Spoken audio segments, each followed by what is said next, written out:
guys, repolyo. Ihahalo ko sa baboy.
Guys, nilagyan ko ng tubig kasi sinabawin.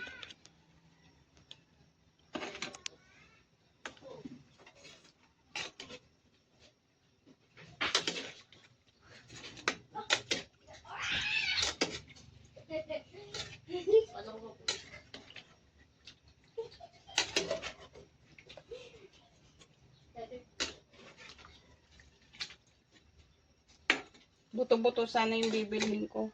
Buto-buto sana yung bibilhin ko. Buto-buto ng baboy. Kaso, mas laman na lang binili ko ah. Yan.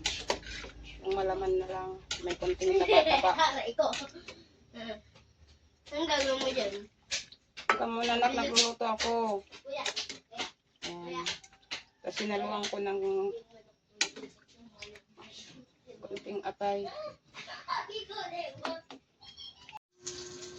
Alam ko sa totoo lang, pinakaayaw ko talaga yung magprito. Paano kasi natatalsikan ako lagi. Kaya yan, no, nakaraang linggo natalsikan ako ng mantika. Buti at gumaling na. Yan. Ayan na naman, di maiwasan syempre. Kailangan ko magluto. Kailangan din magprito. Yan. Kunting paspit pa po ang aking talong. At habis ng maluto.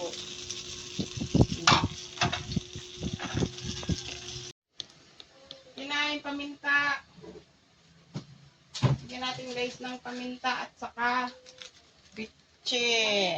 Yan. Hindi mabubuhay sila kung walang ganito. Hindi na masarap ang ulam. Kung walang bitchin. Ilagyan ko na rin ng magic sarap. No? Ano yung problema ni Cesar? Oh, may rice.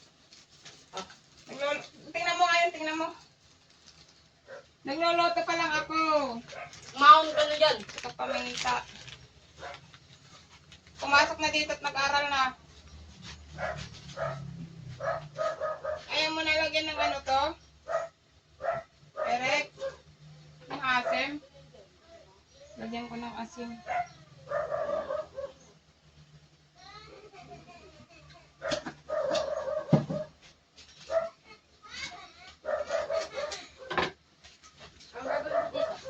Hindi kompleto kung walang magic sarap.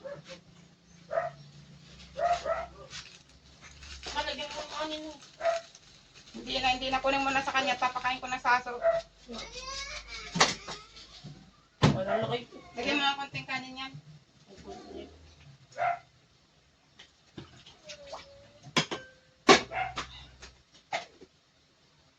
O, bigyan mo sa kanya.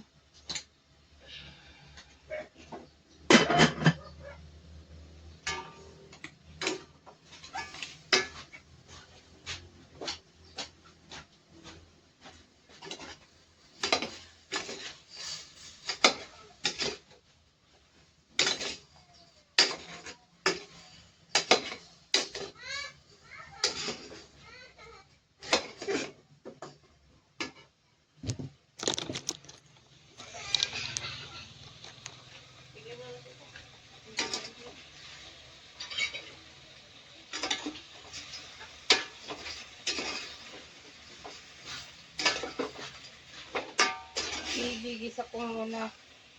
Tapos, Isa niya guys. lagyan ko ng tubig. Isa-isahin ko muna siya. Isa niya muna guys. Iya. Haluin ko muna. Igigisa ko muna ang karne. Ayan.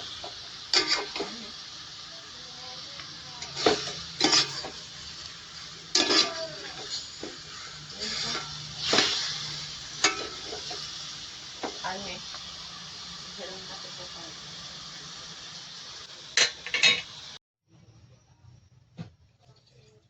Guys, nilagyan ko ng tubig. Kasi sinabaw yun.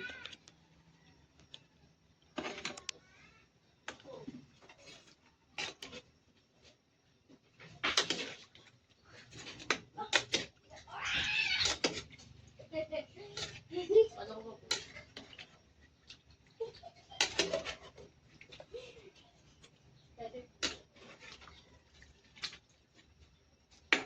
Buto-buto sana yung bibilhin ko.